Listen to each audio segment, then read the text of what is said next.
The Awakening. For 3,000 years, the Galactic Confederation had maintained peace across 17 star systems. Their society was built on diplomacy, trade, and cultural exchange. War was a distant memory, preserved only in historical archives. The more advanced civilizations became, conventional wisdom held, the less they needed violence to resolve their differences. That comforting belief shattered when the Vakari arrived. They emerged from the darkness beyond the outer rim, sleek, obsidian ships that absorbed rather than reflected light. The Vakari struck without warning or declaration, obliterating the peaceful outpost on Proxima Station and its 10,000 inhabitants in a matter of hours. When the Confederation sent diplomats to negotiate, the Vakari returned them in pieces, with a simple message: surrender or die. Dr. Eleanor Chen stood at the viewport of Research Station Theta 9, watching the emergency meeting of the Confederation Council on the holographic display. She brushed a strand of black hair from her face, her dark eyes reflecting the blue glow of the transmission. As the only human representative in this sector of space, she had been invited to observe but not participate. The Vakari have taken 3 more systems, announced High Counselor Nezra. His elongated head bowed in grief. Trellis, Vega Minor, and the Cygnus colonies are all gone. Resistance was minimal. How many casualties? Asked a Meridian delegate, her translucent skin pulsing with distress. Preliminary estimates suggest 17 million. A collective gasp rippled through the assembly. Eleanor closed her eyes, trying to process the scale of the tragedy. 17 million lives extinguished, just like that. Our defensive capabilities are insufficient, continued Nezra.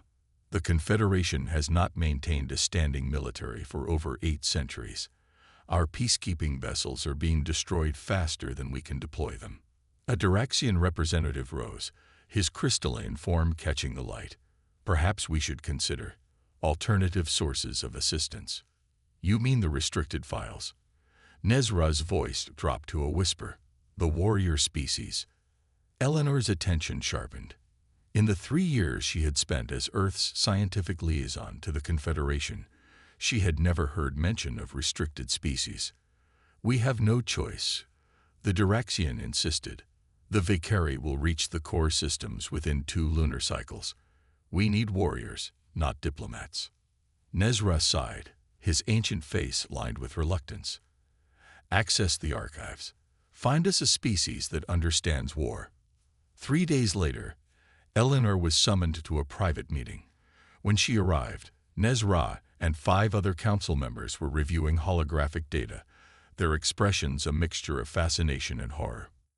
Dr. Chen, Nezra beckoned her closer. We need to discuss your species. Humans? Eleanor asked, confused. What about us? Your history, replied a Cerulean counselor, her feathers ruffled in agitation. It's remarkable. Eleanor approached the holographic display and froze. Images from Earth's past flickered before her. Roman legions marching across Europe, Mongol horsemen sweeping across Asia, World War I battle footage, nuclear mushroom clouds blooming over test sites. We've been analyzing conflict patterns across all known species, explained Nezra. Humans are unique. You're the only sentient race we've discovered that has never experienced a period without warfare. Eleanor swallowed hard.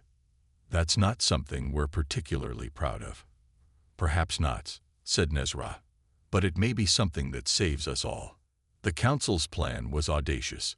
They would approach Earth's unified government with the truth about the galactic situation and request military assistance against the Vakari.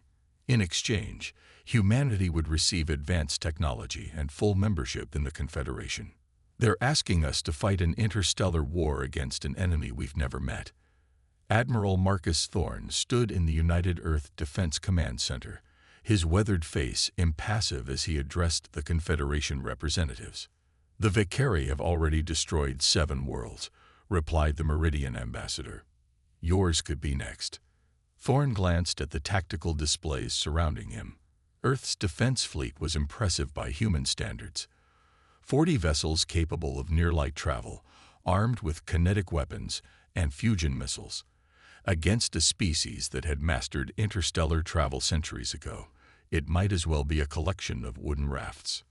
And if we agreed to help, Thorne asked, what exactly would we be facing? The Confederation envoy activated a holographic projector. The image of a Valkyrie warrior materialized, nearly 3 meters tall, with an exoskeleton of natural armor plating, 4 arms ending in serrated claws, and compound eyes that gleamed with cold intelligence. Their technology exceeds ours in most areas, explained the envoy. Their warriors are bred for combat, with natural armor capable of withstanding most energy weapons. They communicate through a hive mind in battle, making their coordination perfect.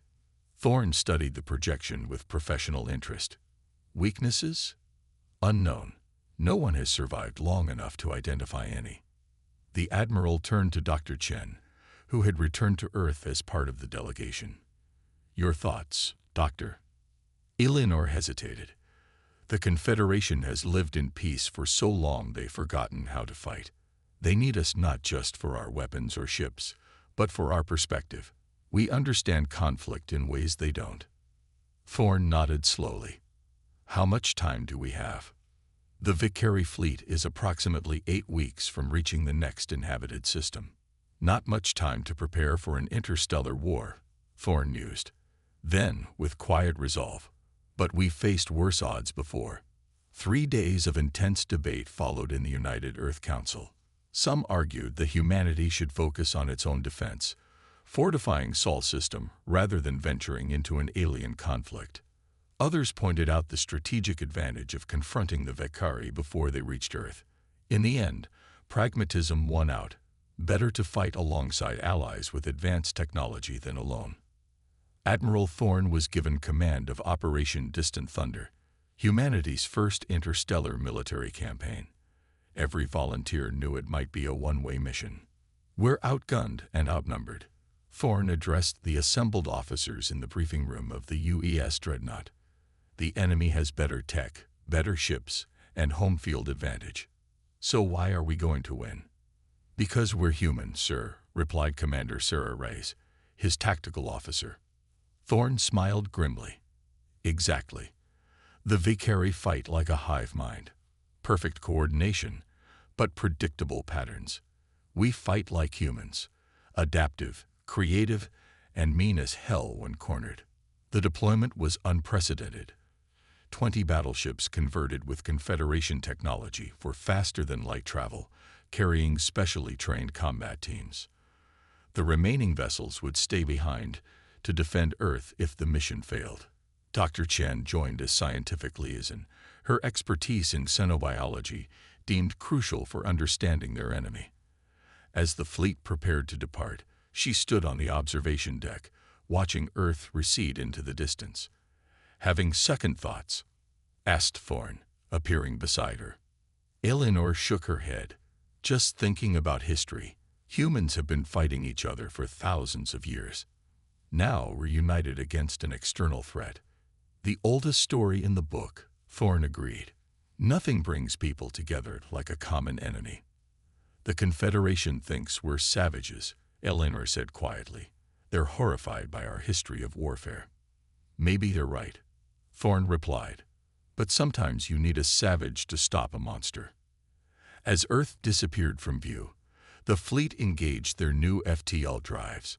Space folded around them in ways that human physics had only theorized about.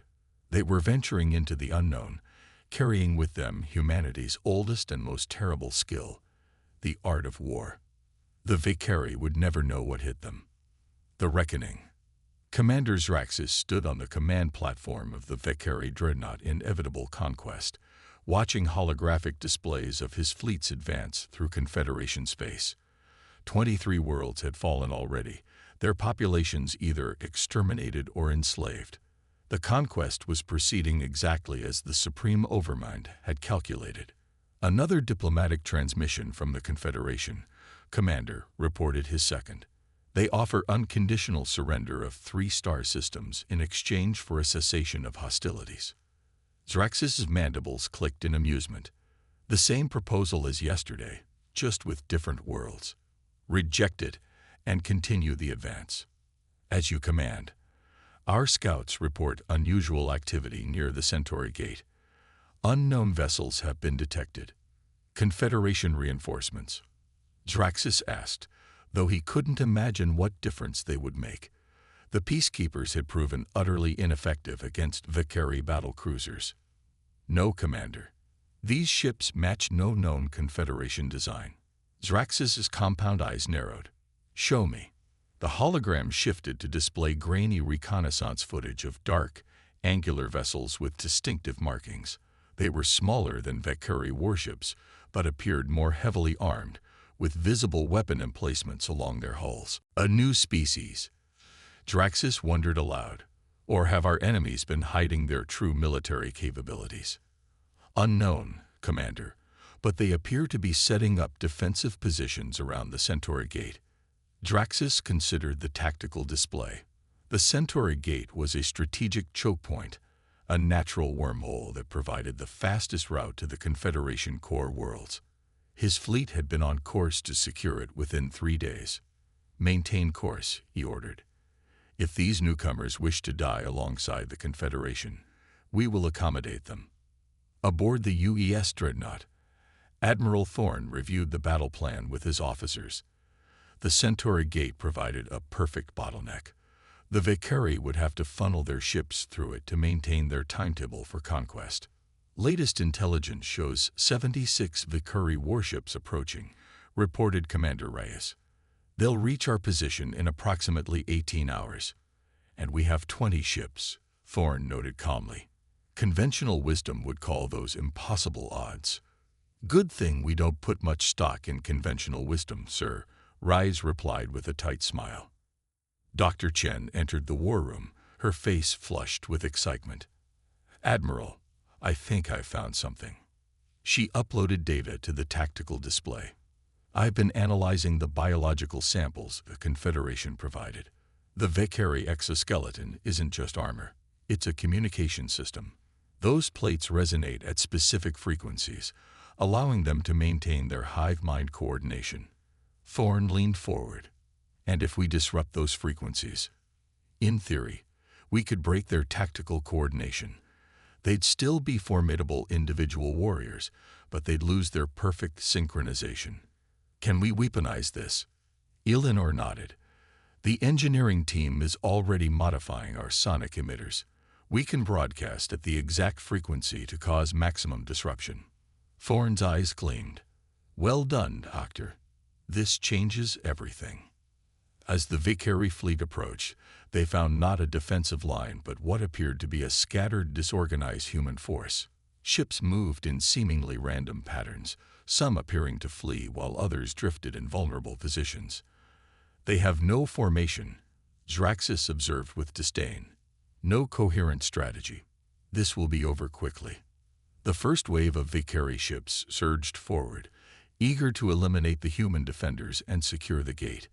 They never saw the mines, stealth devices with minimal energy signatures until activated. The explosions rippled across space, tearing through the lead Valkyrie vessels. Draxus hissed in surprise. A trap. All ships, regroup and... Before he could finish, human vessels emerged from hiding behind a nearby moon, launching a devastating barrage of kinetic projectiles. Unlike energy weapons that could be deflected by Valkyrie shields, these physical masses carried enough momentum to puncture hull plating. Return fire, Draxus commanded. The Valkyrie fleet responded with perfect coordination, their superior numbers beginning to tell. 3 human ships were destroyed in the initial counterattack. Now, Doctor, Thorne ordered. Eleanor activated the sonic disruptors. The modified weapons broadcast directly at the Valkyrie fleet, invisible waves targeting the specific frequency of their exoskeletons. Aboard the inevitable conquest, chaos erupted. Valkyrie warriors screamed as their communication system became excruciating noise.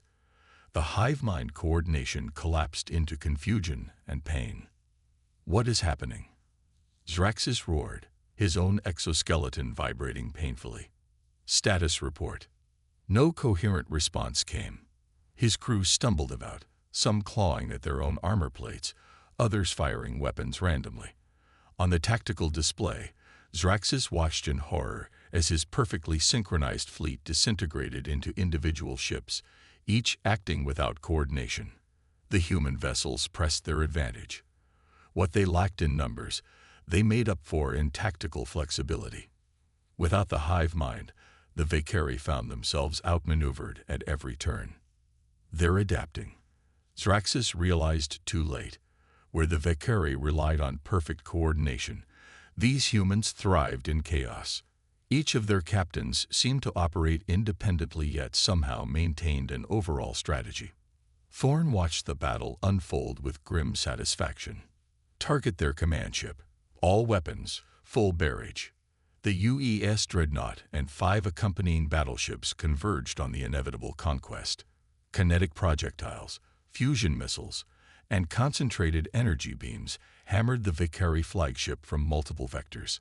Zraxis felt his ship shudder under the assault. Reroute power to forward shields.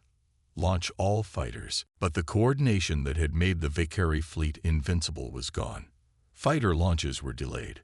Shield adjustments came too late, and weapon targeting became erratic.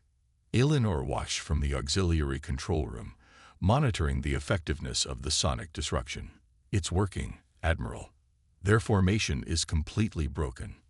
On the main view screen, a Valkyrie cruiser, trying to evade human attack ships, collided with one of its own destroyers. Both vessels erupted in silent explosions. They've never had to fight without their hive mind, Eleanor realized. They don't know how to function as individuals. Thorn nodded. And that's humanity's greatest strength. We're individuals who choose to work together, not a collective that can't function apart. The battle for the Centauri Gate lasted 9 hours. When it ended, 42 Valkyrie ships had been destroyed, 17 captured, and the remainder had retreated in disarray. Human losses were significant. 8 ships destroyed, 5 severely damaged. But the victory was decisive. As Thorn led a boarding party onto the captured Valkyrie command ship, they found Zraxis in the shattered remains of the bridge. The commander's exoskeleton was cracked, dark ichor leaking from multiple wounds. How? Zraxis rasped as Thorn approached. You are primitive. New to space. How did you defeat us? Thorn regarded the alien dispassionately. You fight wars like they're mathematical equations. We fight them like they're art. You cannot stop the Valkyrie, Zraxis warned. The Overmind will send more ships, more warriors. We're counting on it, Thorn replied, and we'll be waiting. In the months that followed, humanity's role in the galactic community transformed. The species that had been admitted to the Confederation primarily for scientific exchange became its primary defensive force. Earth established military outposts at strategic points throughout Confederation space, and